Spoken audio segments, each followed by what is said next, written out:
నమస్కారం గంటారావానికి స్వాగతం. హైదరాబాద్ వనస్థలిపురంలో గొలుసు దొంగలపై పోలీసులు కాల్పులకు దిగారు. ఆటోనగర్ వద్ద మహిళ మెడలో గొలుసు లాక్కెళ్లేందుకు యత్నించిన దొంగలపై పోలీసులు 2 రౌండ్ల కాల్పులు జరిపారు. పోలీసుల కాల్పులతో గొలుసు దొంగలు పరారయ్యారు. ద్విచక్ర వాహనంపై వచ్చిన దుండగులు సుష్మా సాయినగర్ కు చెందిన అనురాధ నుంచి గొలుసులు లాక్కెళ్లేందుకు ప్రయత్నించారు.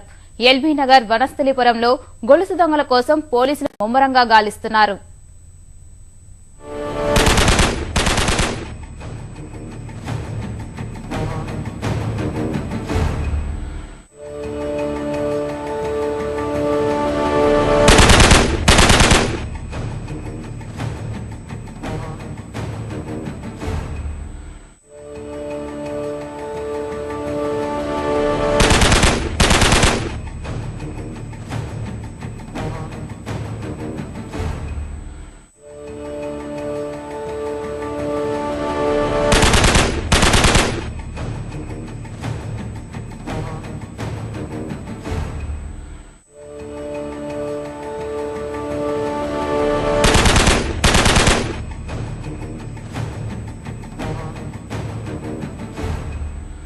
నేను ఇట్లా ఇదేసరికి గన్ షాట్ కొట్టేసిండ్రు అన్నది తప్పింది వాళ్ళది కన్నా ఎంబటే నేను అసలుకి కళ్ళు తెరిచి కళ్ళు మూసేసరికి వాళ్ళు వచ్చిర్రు. కానీ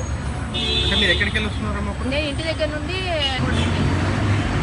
మహిళ మెయిన్ రోడ్డుకి వెళ్తుంది. మెయిన్ రోడ్డుకి వెళ్తున్న తరుణంలో మళ్ళీ మెయిన్ రోడ్ నుంచే వస్తున్నటువంటి ఒక పల్సర్ మీద ఒక బైక్ మీద ఒక హెల్మెట్ పెట్టుకుని 2 వ్యక్తులు రావడం జరిగింది. ఆ మహిళను అబ్జర్వేషన్ చేయడం జరిగింది.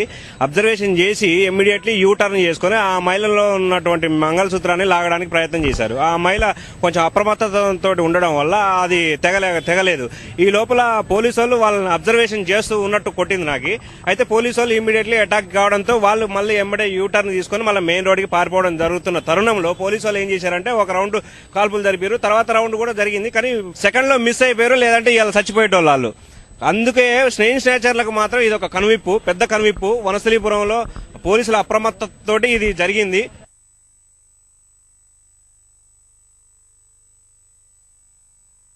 Blue jacket with strips plus white shoes and jeans, having cover with a helmet. Clean rider is with mask, having a sporty wear. They came with a black pulsar and they have attempted one woman. Self defense lo fire jarigindi, tarvata immediately they have left the area, and after that they have alerted our all people, and the nakabandi and all thing was done. So still it is going, search is going on, and hopefully we'll get the people. Now we have a footage and all is there with me.